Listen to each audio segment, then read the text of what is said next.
So yun, yung up tol, isang mapagpalang hapon, mapagpalang umaga,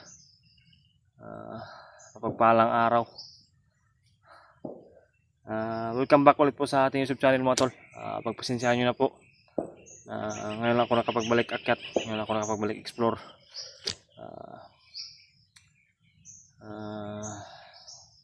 Kasi may mga inuuna ako. Dapat unahin na importante na tapusin. Ito ako ngayon mga tol. Asahan po ninyo po yung tulong ko. Tutulong po ako sa mga kasamahan ko. Hindi na nga ako nakapagpagupit at nakabalbas sa aking muka, sa aking bigote. Dahil sa mabilisan ng desisyon ko.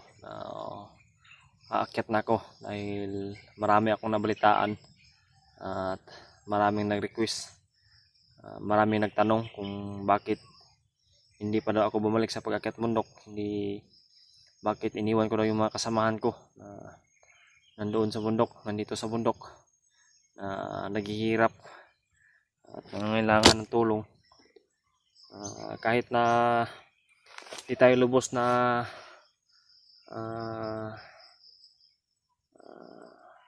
malakas mga tol, hindi tayo lubos na magaling, may mga nalalaman naman tayo, may mga alam naman tayo sa pagkikipaglaban, sa pagkikipag-away. Handa po tayo na tutulong kahit na ganito lang tayo.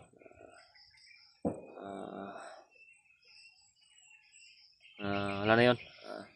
So ngayon mga tol, nandito na ako sa paanan ng bundok, kung saan patungo na ako doon sa paghanap sa mga kasamahan ko.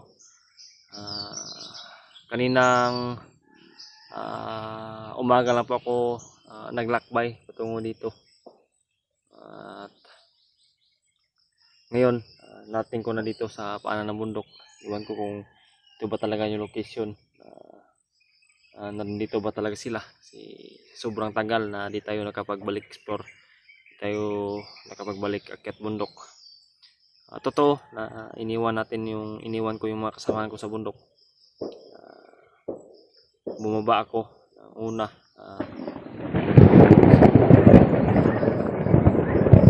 Yan, masama pa nga yung panahon ngayon. Kumukulog yung langit. Kahit anong mangyari, kahit na masama yung panahon, buo na po yung desisyon ko. Tutulong at babalik na ako sa pag-explore at akyat na ako ulit para sa mga kasamahan ko. Sa mga nagtanong kung bakit ngayon lang ako bumalik sa pag-explore, ngayon lang ako bumalik sa pag-akyat, tulad ng mga sinabi ko nandoon pa ako sa bahay, nandoon pa ako sa baba, yung mga nag-update ako ng mga nakaraan. Ito na sabi ko, may mga inuuna lang, may mga tinatapos lang. Yun, iniwan ko rin yung mag-ina ko. Bago ko sila iniwan ay binigyan ko muna sila ng oras, panahon, makasama nila ako, nakasama ko sila. Hindi natin alam mga tol kailan tayo makababa ulit o makauwi ulit, dahil nga sa problema sa bundok, sa mga kasama natin. Masyadong malayo na sila ngayon, masyadong mataas na yung mga pinagdaanan nila na problema. Nilulutas nila ng mga problema. Ngayon, ito na sabi ko, iniwan ko yung mag-ina ko sa baba, sa kubo ko. May bumili kasi si Dimple ng biik. Aalagaan niya. At yun, inasikaso ko nung nakaraang araw. Inaasikaso ko. Ginawaan ko ng kulungan ng tangkal para doon kuan yung biik. So yun mga tol, nagawa pa nga ako ng video para may makakita rin mga nagmamahal sa atin. Yun. Ngayon, sa mga nag-request na pwede ba daw tutulungan ko sila Brad Buds, tutulungan ko sila Brad Janry. Palagi naman yan nasa isipan natin mga tol, na hindi yan nawala sa isipan ko. Talagang nasa isip ko sila palagi, kahit na malayo ko sa kanila, hindi nila ako kasama. Yung nasa isipan ko ay sila pa rin yung mga nasa isipan ko, yung problema. Kung may oras ako, may time ako, pag may signal ay tinitingnan ko rin yung mga video nila, yung mga upload nila.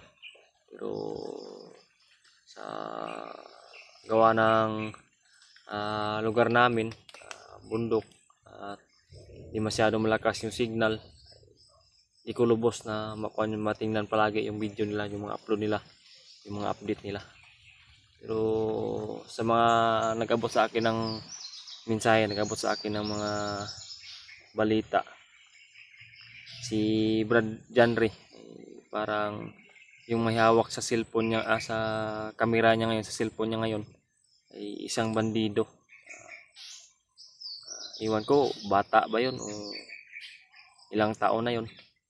Basta sa tingin ko, sa boses niya, na babasa ko na parang bata pa yung boses niya. At nakita ko rin nung last upload nila kanina, bago ko lumakad, bago ko umalis, ay tiningnan ko yung last upload ng naghawak ng cellphone ni Brad Janry. Nasiyahan ako dahil nakita ko doon na nagkasama sila ni Brad Buds. Nagkita sila ni Brad Buds. Biglang pangyayari, biglaan, unexpected na pangyayari siguro yun. Nakita ng bata nang naghawak ng kamera ni Brad Janry, bandido na yun. Sana ay mabuti talaga yung puso nun, baka sakali na makita na si Brad Janry, kung saan man si Brad Janry ngayon. Sana ay maligtas. May nababasa rin ako na mga mensahe, si Brad Buds ay nahuli daw. Pero nung nakita ko yung video na kanina, ay parang wala na, hindi na nahuli si Brad Buds, nakatakas siguro yun. Nakita ko rin nung nakaraan, yung mga video ni Brad Buds, ang may hawak sa cellphone ni Brad Buds, sa camera ni Brad Buds ay si Commander Adrian. May kasama siya na tauhan niya. Iwan ko kung ano yung nangyayari, bakit nakuha ni Commander Adrian yung camera ni Brad Buds. Sa problema kasi, mahina talaga yung signal. Mga nakaraan na upload nila, hindi ko na tuloy na nakita, hindi ko na tuloy na obserbaran ba. Yung mga nakikita ko, yung mga bago lang na upload. So, di ko natapos kasi mahina talaga yung signal. Ito pa ako ngayon, dala ko ng Ray-Ban eyeglass dahil galing pa ako sa biyahe. Sa awa ng Panginoon, nakarating ako dito sa bundok, sa paanan ng bundok. Walang nakapansin, wala akong mga narinig na boses o ingay. Pero dito banda, kahit na nandito kasi sa paanan pa ng bundok, may mga kunti akong mga narinig na mga ingay, parang mga medyo malayo na mga putok-putok. Baka iwan ko kung anong putukan yan. Di pa tayo nakasigurado kung mga kasamahan ba natin yan, o kung sino man yung nandito sa bundok na ito, sa location ko ngayon.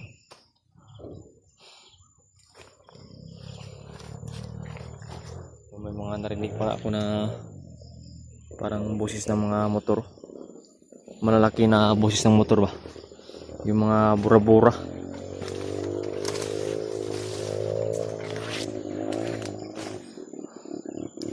Ayan mga tol, huwag po kayo mag-expect na malayo na ako. Nakapasok na talaga ako sa location. Critical na location dahil ang sabi ko, bago pa lang ako nakarating dito sa paanan ng bundok.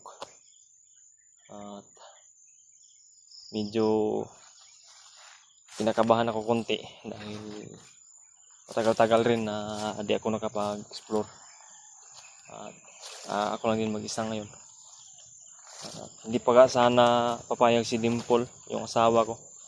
Hindi pa nga sana papayag na aakyat ako dito sa bundok na solo o mag-isa. Labag sa kalooban niya na lumakad ako kanina, pero pinagsabihan ko siya na hindi pwede na hindi ako aakyat dahil yung mga putukan talaga narinig na sa malayo lang. Sabi ko kay Dimple na hindi talaga pwede na hindi ako aakyat ngayon dahil maraming nag-request. Di ko alam na baka may mga nagagalit na sa akin ng mga supporters na baka ang tingin sa atin ay parang wala nang utang na loob sa mga kasamahan natin. Yung mga kasamahan ko talaga mga tol ay sobrang laki ng utang na loob ko sa kanila dahil sila yung nagligtas sa amin noon. Sila yung nagtulong-tulungan para maligtas yung critical namin na buhay noon. At sa mga bago namin kasama, talagang mamiss ko rin kung hindi na ako magbabalik sa pag-i-explore. Siguro kung bigyan mo na ako ng Panginoon ng panibagong buhay, panibagong bukas, kung makakita man tayo ng trabaho, mas ligtas na paraan pamumuhay, siguro maintindihan naman ninyo kung sakali na darating tayo dyan na panahon o oras takdang panahon. Hindi natin kasi alam yung takbo ng buhay natin. Hindi natin alam yung pagulong-gulong ng buhay natin. Ang nakakaalam lang talaga sa bukas natin ay yung Panginoon talaga, kung ano yung ibibigay niya sa atin na panibagong bukas o panibagong buhay. Hanggat hindi pa yun dumating sa sarili natin, sa sarili ko, itong opportunity nito, itong trabaho na ito ay talagang ito po muna yung ipagpatuloy namin. Kasi yung tungkulin talaga namin, yung hangarin talaga namin ay paulit-ulit ko po ito na sinasabi sa video ko, sa bawat video ko. Ang tungkulin at hangarin namin ay makatulong sa kapwa na nangangailangan ng tulong, makatulong sa mga inaapi ng mga bandido, inaapi ng mga masamang tao, inaabusaran yung kanilang pagkatao. Ito kami ngayon, kami yung instrumento dito sa lupa, kami yung instrumento dito sa mundo. Siguro kami yung instrumento sa pinadala ng Panginoon. Iwan ko kung ano po yung paano i-explain ang ganito na trabaho, paano i-explain ang ganito na hangarin o tungkulin. Nasa sa inyo na po yan kung ano po yung mga pagtingin nyo sa amin, ano po yung mga masabi nyo sa amin. Basta kami, ang importante sa ngayon, hanggat nandito tayo, hanggat nakatayo, hanggat kaya ng paa natin, hanggat kaya ng katawan natin na tumulong sa kapwa na nangangailangan ng tulong, at handa kami na magbuwis ng lakas, magbuwis ng buhay, makatulong lang, ipakita lang sa aming isig katao.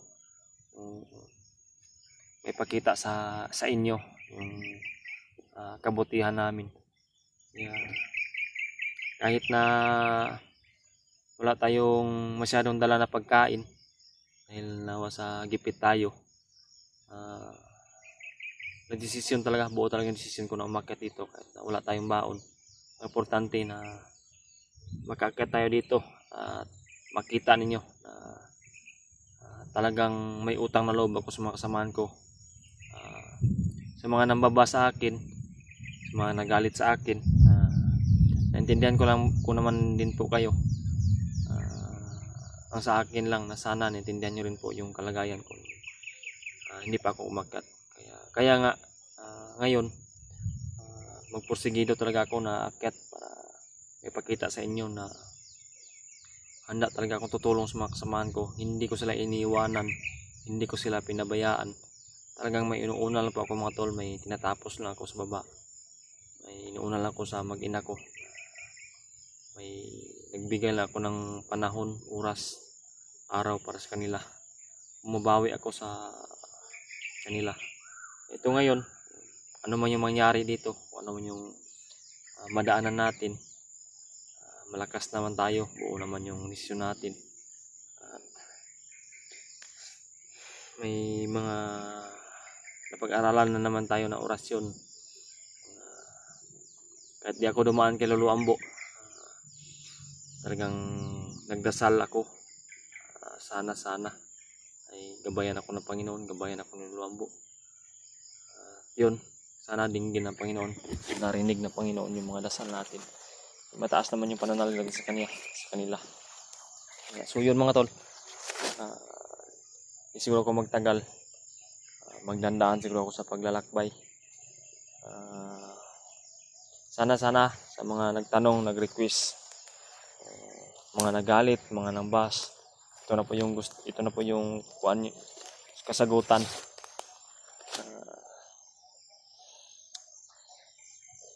Ang pagbabalik ko sa pag-i-explore, pagbabalik ko sa pag-akyat bundok. At sana abangan po ninyo yung mga upload ko. Sana suportahan pa rin ninyo ako. Sana tataas po yung subscribers natin. Huwag niyo po i-skip yung mga ads na lalabas sa video namin, sa buong Team Pogi. Kila Brad Bads, kila Brad John Ray, kila EG, Brad Marvin, Julio, Brad Raymart, mga iba-iba namin kasamahan. Sana patuloy pa rin kayo na suporta sa amin. So yun mga tol, doon pa ako patungo ngayon sa location na yan. At dati itong location na ito, itong bundok na ito, familiar sa akin itong bundok na ito. Nadaanan na namin to dati. Basta sa mga nakaalala, familiar sa akin to, itong lokasyon na ito. Napakalawak na bundok dito mga tol. So yun, siguro ako magtagal, dandahan ako sa paglalakbay doon patungo. At huwag niyo po kalimutan na i-share ang video na ito at ipaabot sa mga kasamahan ko. Patungo na ako sa kanilang lokasyon. At kung pwede, baka may signal sila, o kung may signal ako, itatawagan ko sila para makahingi ako ng location kung saan sila banda. Dahil mahirap mga tol na hindi ko sila makontak kung saan sila. Dapat na makontak ko talaga sila, kasi sinubukan ko kanina nung hindi pa ako nagkaakyat, kaso di ko na kontak, hindi ko sila nakontak. Siguro wala silang signal, hindi natanggap yung mga mensahe ko. Yung mga tol, ipaabot ko sa kanila itong video na ito. At sana sabihan nyo sila na nandito na ako sa bundok, sa paanan ng bundok. Kung saan sila banda, sana send sila ng location sa akin. So yun, pakisuportahan po at subaybayan nyo po yung mga video ko. Ito lang po, dandahan ako sa paglalakbay. Yan mga tol, wala ko ngayon, dandahan ako sa paglalakbay. Papasok ako dito banda sa area na ito. May susubukan ako na bagong technique mga tol, o bagong paraan para malalaman ko kung may mga na dumaan ba dito na mga kalaban o mga kasamahan. Kailangan ko na magmasid ng maigi o pakinggan yung paligid, yung kapaligiran. Kailangan ko na di magkumpiyansa o kailangan ko na mag-dubli ingat o triple ingat. Pansin nyo yan mga tol. Paki-comment po kung ano po yung tawag nyo sa bulaklak na yan, kasi sa nalalaman ko itong bulaklak na ito ay tuwing buwanan ng Mayo lang ito bumubulaklak. Tuwing bulan ng Mayo ito lalabas ang kanyang bulaklak ba. Yan po. Paki-comment po mga tol kung ano yung tawag niya. Mga narinig pa ako na ingay ng motor. Diyan banda sa kabilang bundok siguro yan. Pagka may daanan yan sa bundok na yan. Mga bandido yan. Mga kalaban yan ba. Hindi natin alam. Uy. May napansin din ako mga tol, parang may dumaan talaga dito banda.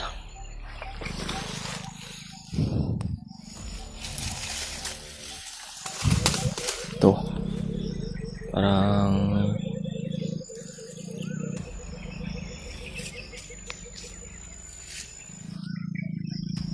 bago lang to, mga ilang araw lang to, pinutol lang ko na to. May bakas ng daanan dito mga tol. Marami palang bulaklak dyan dito na ano, bulaklak na ganyan, no? Parang may mga bakas ng kwan dito.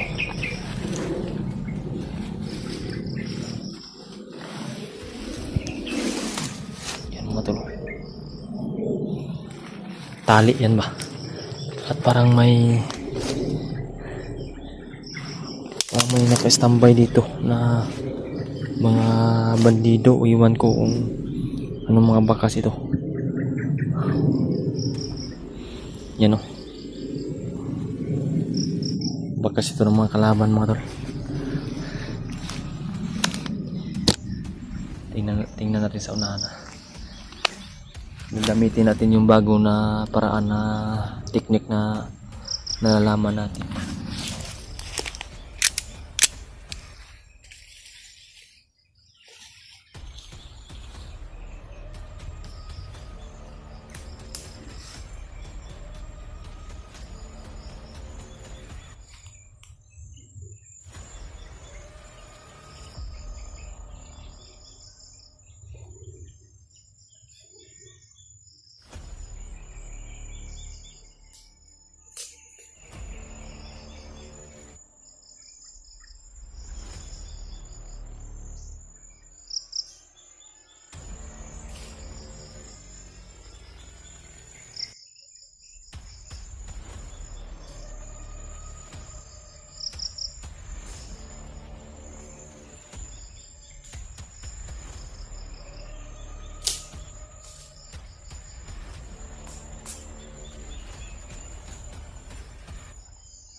Malakas yung kutob ko mga tol. May dumaan talaga dito ng mga kalaban. O baka dito dumaan sila, yung mga kasamahan ko, sila Brad Buds at yung kasi parang may mga bakas talaga nakikita ko. May naamoy ako. Hindi ko matukoy kung ano yung pahiwatig ng amoy na naamoy ko. Pero nagtak kung hindi rin sila barbas ang dumaan dito. Dahil paanan pa ito ng bundok eh. Hindi pa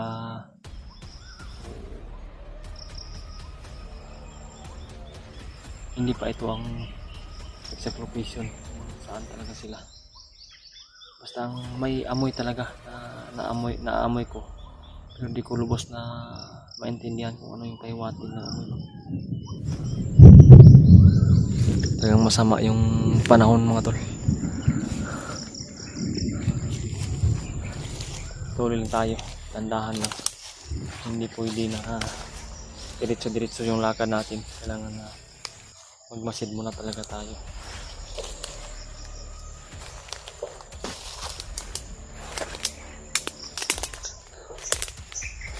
Dito banda mga tol, napansin ko parang pababa. Parang pababa ba?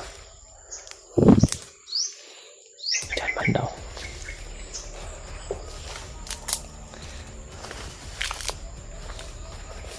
Kailangan talaga na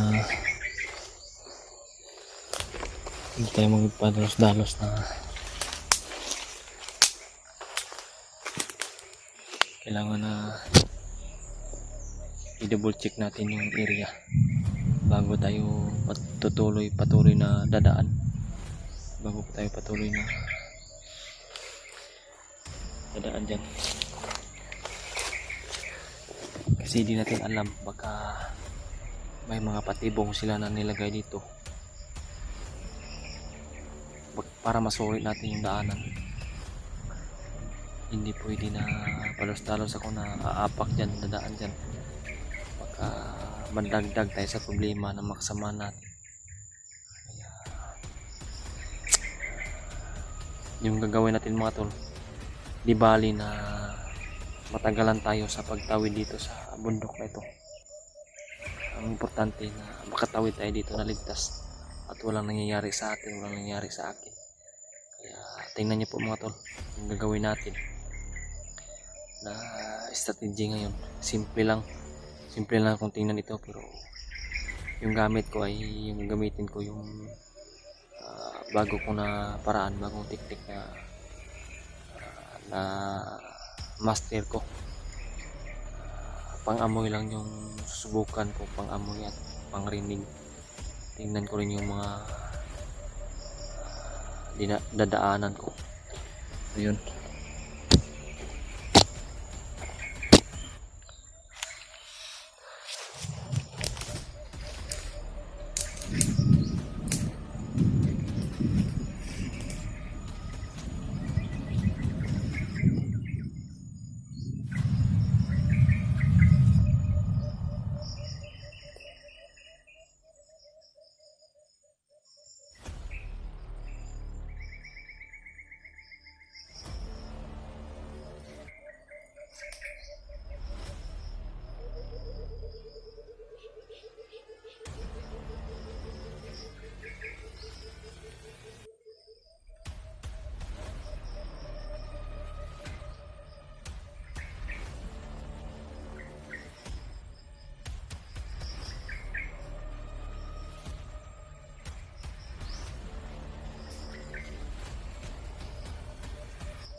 Talagang may naamoy ako mga tol.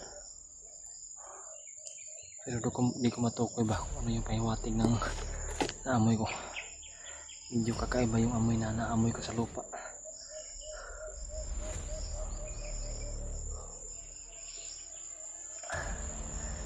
Yun mga tol, sana ay huwag niyo kalimutan na i-share itong video na ito sa mga kasamahan ko para makita nila kung saan ako ngayon, para mapagkunan nila ng base ba. At huwag niyo rin kalimutan mga tol, imensahe ako kung ano yung mga reply nila, kung ano yung mga nila. Kanina talaga sinusubukan ko talaga sila na kontakin. Hindi ko talaga sila makontak dahil sa wala siguro silang signal. O baka ako, mahina din yung signal ko. Sinahirapan din ako kanina na kontakin sila. Diyan banda sa ibaba, may naamoy ako na kakaiba. At napagdesisyonan ko mga tol na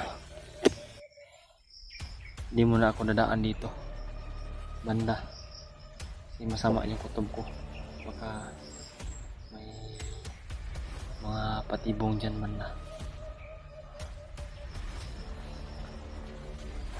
Kailangan ko rin sana mga tol na baka sakali na may makapagbigay man ng load sa atin, yung malakas ba, yung makapaghagap ng malakas na signal ba, para makontak talaga natin sila. Di talaga ako mahirapan na makapag-upload ng video para makikita din nila at yung update ko ba. Kasi yung load ko na pinaload ko kanina ay good for 2 weeks nun, 2 weeks, pero depende kasi yun sa paggamit ng imbi. Sana mga tol kung pwede na may makapag bigay sa atin ng load, mas maganda. So yun mga tol, yung sabi ko, di mo na ako dadaan dito banda kasi masama yung kutob ko dyan banda. Parang madilim dyan banda. Siguro dito tayo dadaan, iikot na lang tayo doon, ganyan, ipaikot na lang tayo dito, dadaan dito sa baba. Baka mahulog tayo sa patibong lang, o baka may patibong sila dyan na bangin o trap, baka matrap tayo. Kaya dito banda sa itaas ako dadaan, kasi mas maganda na sa itaas tayo dadaan, para baka sakali na may kita man tayo ng mga kalaban, lamang tayo sa posisyon. Kasi kung dyan tayo sa baba, baka matrap tayo o makorner tayo, delikado. Hindi tayo basta-basta na makapag-penetrate. Nawa sa mag-isa lang tayo, solo lang tayo ngayon. Kaya sana may masalubong ako ng mga kasamaan ko. Sino man yung dito banda sa location ko ngayon, sana ay magkasalubong kami. Sana mabilis ko rin marating yung location kung saan sila Brad Buds o yung sila Brad Janre. Sana makita ko si Brad Janre, makita ko ba tsaka nga pala si Brad Edward, saan siya banda ngayon. Sana ay magkasalubong yung landas namin. Sana marating ko yung location talaga nila. Sila lang talaga yung pag-asa natin mga tol. Kung makita natin sila, mas lalakas yung pwersa namin. Sama-sama kami lahat paghanap kay Brad Janre. Kung sino man yung mga biyag ngayon, kung may biyag man kami na makita. Yan mga tol, dito ako dadaan, ikot ako doon banda pa ganyan, para labas ako dito na location na ito. Tingin ko tahimik masyado dito, pero sa tahimik na lugar mga tol, may panganib talaga na nakalaan. kailangan na makalabas ako dito, makapunta ako doon sa kabilang bundok. Makasakali na may makasama ako doon banda, ay agad-agad na makasalubong yung numbers namin. Kasi di natin alam mga tol kung kahit gaano kalaki yung bundok, di natin alam yung nilalakaran natin. Tayo ba yung nasa direksyon patungo sa kasamaan, o sila ba yung nasa direksyon na patungo sa atin? Ganun ba? Hindi natin matukoy kung saan sila banda. Pero mas mahalaga talaga sana na makontak natin sila, makapagbigay tayo ng location sa kanila, makapagbigay sila din ng location sa atin, kausap kausap talaga ng para yun o, kanina pa yung motor ba na naririnig ko, pero parang malayo na. Kanina yung mga narinig ko na boses ng motor, ingay ng motor, parang nasa malapit pa. Ngayon parang malayo na mga tol.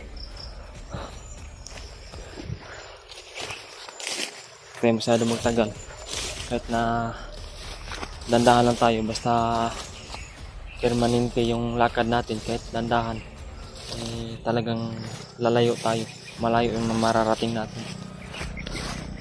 Yan o, ingay ang motor, ingay ng motor yan. Diyan siguro tayo pupunta ngayon mga tol, kaya nga dito ako iikot ako dyan para malaman natin kung ano yung sitwasyon dyan, kung ano yung baka may daanan dyan banda, o baka may kampo dyan. Kailangan natin na masilip kung may kampo man, at di lang tayo basta-basta nalalapit, di distansya lang ako.